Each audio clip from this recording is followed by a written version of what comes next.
So do you remember the scene in Tommy Boy? Lighting is not good.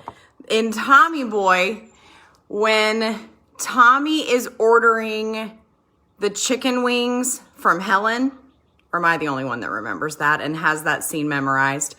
I was thinking about Tommy Boy this week because he goes through this entire thing in order to try to get the chicken wings, and he actually gets a great life lesson out of it, if you recall.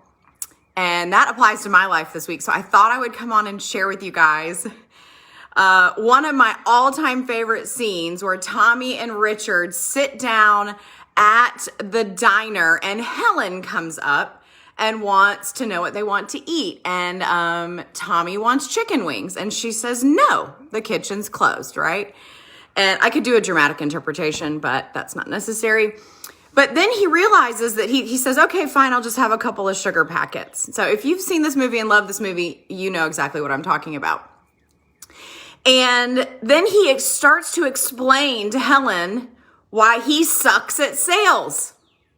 And actually, in his explanation with the bread, if you recall, he comes to this huge aha in his life, right? By the end of it, he says, I suck at sales, and I can't even remember the last line, and he just stops and looks at her after he has this huge fit and tantrum. And she looks at him and says, tell you what, let me go see if I can get the kitchen open for you. And he ends up, because he's so authentic with her about his frustration in sales, he ends up, obviously, making the sale. And this week in my life, I have sucked at sales in almost every aspect that I can think of. And the sales in my organization, obviously, I'm not selling houses day in and day out. I'm working with people. And I have come home every single day this week and said, I could have done this, and this better. And I don't know about you, but that feeling sucks, doesn't it?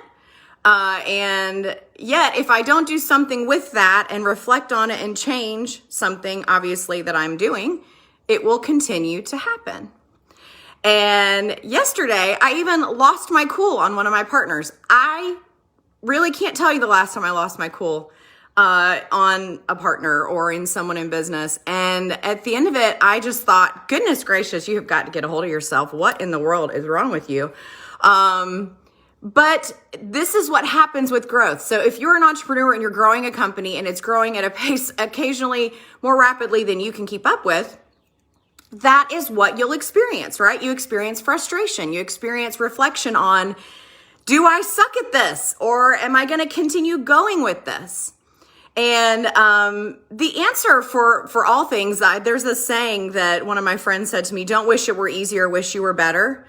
And that is so true. Wish you were better at your craft. I want to be better at my craft. Now, when I sold houses, that is something that innately came very easily to me. Unlike in Tommy Boy, he's figuring out how to sell things and relate to a customer.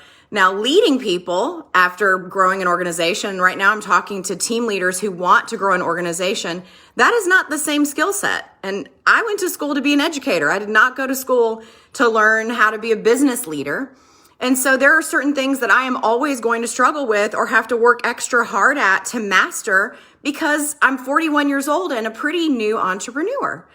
And I don't even say that to say there's nothing wrong with that. Sometimes I think actually that skill set brings me a complete innocence because I don't know how it's supposed to be done. So I just do what I innately think is right and work on my leadership skills. But at the end of the day, what's the takeaway for me? What was the takeaway for Tommy Boy, right? What can I learn from this moment that's going to make me a better leader from this week so that I don't repeat history, so that I don't let agents down, so that I rise to the level of the leadership that is going to be required from my organization long term in order to grow an organization that I love running and that is sustainable? That involves me becoming better. And that's not always easy to look in the mirror and say to yourself. I don't know if you can relate to that, but it is not always easy to say, I should have done that differently. I could have improved there. And yet I am committed to that because I want to do everything in excellence. And honestly, anything in my organization that is sucking is 1,000,000% a reflection on me. So that's not a bad thing. That just means that if it's not going great, that I get to own it and have extreme ownership around that. So the thing I love that Tommy Boy says at the end, I wrote it down on a piece of paper, is that's why people like us gotta forge ahead, Helen. That's why people like us have to forge ahead. Entrepreneurship was not made for the faint of heart. Let me tell you, I laid in bed one day this week and told my husband, I don't want to go do that again today. He just looks at me, bless him, he's so sweet. He said, whatever you need. I'm like, now I got to go do it again because I committed to all these people.